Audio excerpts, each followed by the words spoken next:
ग्रहण दिसणारे प्रदेश.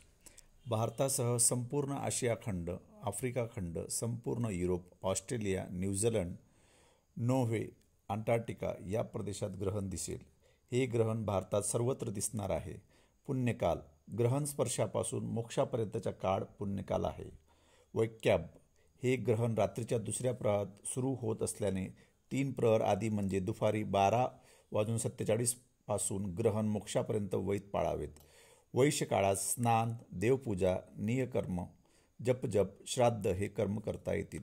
वैश्य काळात भोजन निषिद्ध आहे, म्हणून अनावधानाने खाल्ले असल्यास पाणी पिणे, मलमूत्रोत्सर्ग, झोप घेणे हे कर्म करता येतात. बाल, वृद्ध, आजारी, अशक्त व्यक्ती व गर्भवतींनी सायंकाळी 5:15 पासून ग्रहणाचे वैत पाळावेत. ग्रहण पर्वकाल म्हणजे रात्री 10:47 ते 2:30 या काळात पाणी पिणे, झोपणे, मलमूत्रोत्सर्ग ही कर्म करू नयेत. ग्रहणातली कृत्य. ग्रहण स्पर्श होताच स्नान करावे.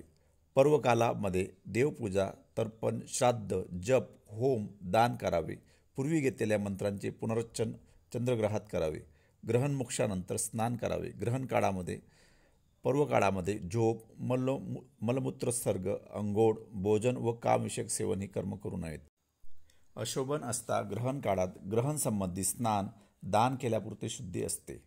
ग्रहणाचे राशीपरित्व फल. मेष, वृषभ, कन्या, धनु या राशींना शुभ फल. मिथुन, सिंह, तुला, मकर या राशींना मिश्र फल. कर्क, वृश्चिक, कुंभ, मीन या राशींच्या व्यक्तींनी आणि गर्भवती महिलांनी ग्रहण पाहू नये. श्री स्वामी समर्थ.